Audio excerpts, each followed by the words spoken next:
Dear students, जैसा कि आप सभी जानते हैं, विनिर्माण उद्योग नामक पाठ हमारा चल रहा था और इसके अंतर्गत हमने विनिर्माण की मीनिंग के विषय में और विनिर्माण के महत्व के विषय में, अर्थव्यवस्था पर इसके प्रभाव के विषय में, औद्योगिक परिस्थिति के विषय में बात की थी। इसके अलावा हमने विभिन्न विनिर्माण उद्योगों का वर्गीकरण पढ़ा और वर्गीकरण के आधार पर कृषि आधारित उद्योगों व खनिज आधारित उद्योगों की बात हमारी चल रही थी।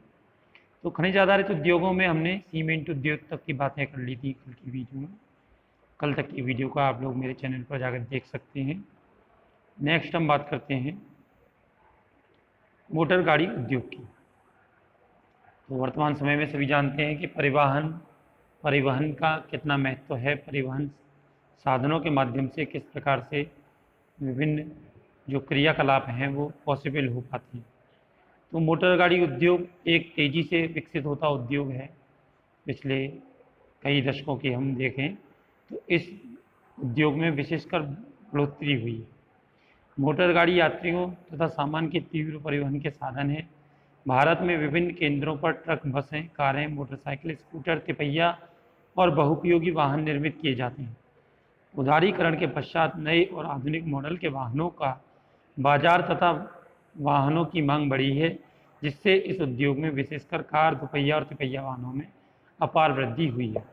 अब मोटर गाड़ी उद्योग हमारे देश में दिल्ली, गुड़गांव, मुंबई, पुणे, चेन्नई, कोलकाता, लखनऊ, इंदौर, हैदराबाद, जमशेदपुर, बेंगलुरु और आदि स्थानों पर जो है विकसित है। नेक्स्ट बात करें सूचना प्रौद्योगिकी और इलेक्ट्रॉनिक उद्योग। इलेक्ट्रॉनिक उद्योग के अंतर्गत आने वाले उत्पादों में ट्रांजिस्टर से लेकर television, telephone, cellular telecom, telephone exchange, radar, computer तथा दूरसंचार उद्योग के लिए उपयोगी अनेक अन्य उपकरण तक बनाई जाती हैं। बेंगलुरु भारत की इलेक्ट्रॉनिक राजधानी के रूप में उभरी है।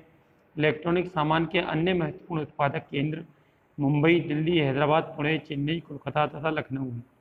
इस उद्योग का सर्वाधिक संकेंद्रण बेंगलुरु, नोएडा, मुंबई, चेन्नई, हैदराबाद और पुणे में है। यह भी अत्यंत रोचक है कि भारत में सूचना प्रौद्योगिकी उद्योग के सफल होने का कारण हार्डवेयर व सॉफ्टवेयर का निरंतर विकास है।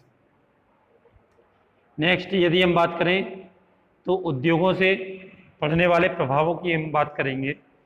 तो उद्योगों से पड़ने वाले प्रभावों में हम जो उसके नकारात्मक प्रभाव हैं उनमें बात करते हैं। तो वो ये हैं औद्योगिक प्रदूषण व पर्यावरण निम्नीकरण। उद्योगों के होने के कारण अर्थव्यवस्था में तो वृद्धि होती है, लेकिन इससे भूमि, वायु, जल तथा प्रदूषण का भी नकारा नहीं जा सकता।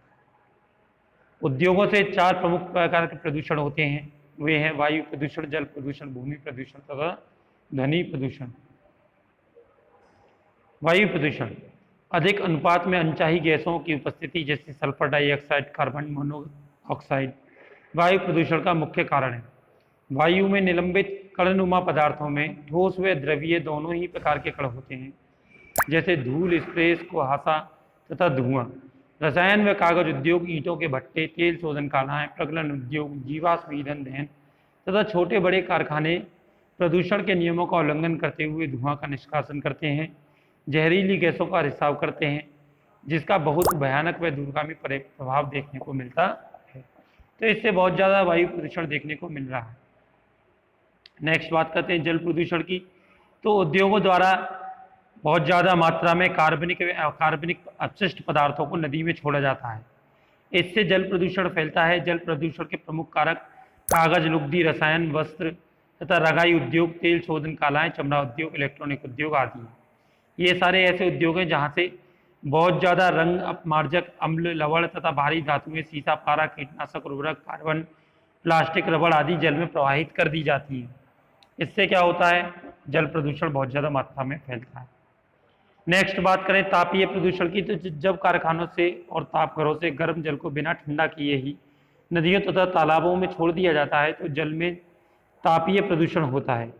जलीय जीवन पर इसका प्रभाव होता है। बहुत सारे जीवों को इससे हानि होती है। परमाणु ऊर्जा संयंत्रों के अपशिष्ट व परमाणु शस्त्र उत्पादकों कारखानों में कैंसर, जन्मजात विकार तथा अकाल प्रसव जैसी बीमारियां होती हैं। मृदा व जल प्रदूषण आपस में संबंधित है। मलबे का ढेर, विशेषकर कांच, हानिकारक रसायन, औद्योगिक बहाव, पैकिंग, लवण तथा कूड़ा करकट मृदा को उपजाऊ बनाता है। वर्षा जल के साथ ये प्रदूषक जमीन से रिसते हुए भूमिगत जल तक पहुंचकर उसे भी प्रदूषित कर देते हैं। नेक्स्ट बात करें ध्वनि प्रदूषण की, तो ध्वनि प्रदूषण से खिन्नता तथा उत्तेजना ही नहीं वरन श्रवण अक्षमता यानी सुनने में बहुत ज़्यादा कठिनाई, हृदय गति, रक्तचाप तथा अन्य कायिक व्यथाएं भी बढ़ती हैं। अनचाही ध्वनि उत्तेजना व मानसिक चिंता का स्रोत है। औद्योगिक तथा निर्माण कार्य कारखानों के उपकरण, जनरेटर, लकड़ी चीरने के कारखाने, ऐसे ये प्रमुख उद्योग हैं जहां पर बहुत ज़्यादा ध्वनि प्रदूषण होता है। अब हम इसके लिए क्या कर सकते हैं, इसकी निम्नीकरण की रोकथाम के लिए हम क्या कर सकते हैं, कि उद्योगों से प्रदूषण ना फैले।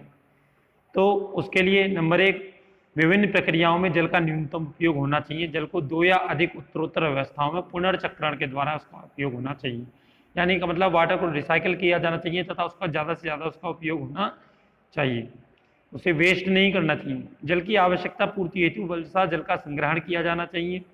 नदियों तालाबों में गर्म जल व अपशिष्ट पदार्थों को प्रवाहित करने से पहले उनका शोधन किया जाना चाहिए, उनको फिल्टर करना चाहिए। यांत्रिक साधनों द्वारा प्राथमिक शोधन होना चाहिए। अपशिष्ट इकाइयों की छटाई तथा छोटे छोटे टुकड़ों में करना, ढकना तथा तलछट जमाव आदि सम्मिलित है। ये सारी वो चीज क्रियाएं हैं जो शोधन के अंतर्गत की जा सकती हैं। जहां पर भूमिगत जल का स्तर कम है वहां उद्योगों द्वारा इसके अधिक निष्कासन पर कानूनी प्रतिबंध लगना चाहिए। वायु में निलंबित प्रदूषण को कम करने के लिए कारखानों में ऊंची चिमनियों में इलेक्ट्रोस्टैटिक अवक्षेपण, स्क्रबर उपकरण तथा गैसीय प्रदूषक पदार्थों को जड़त्वीय रूप से पृथक करने के लिए उपकरण होने चाहिए। कारखानों में कोयले की अपेक्षा तेल व गैस के प्रयोग से धुएं के निष्कासन में कमी लाई जा सकती है। मशीनों में उपकरणों का उपयोग किया जा सकता है। जनरेटर में साइलेंसर का लगाया जा सकता है। ये सारे ऐसे काम हैं जो इस प्रकार के प्रदूषण को रोक सकते हैं। ठीक है जी, तो इसके साथ ही हमारा यह पाठ निर्माण उद्योग समाप्त हो जाता है।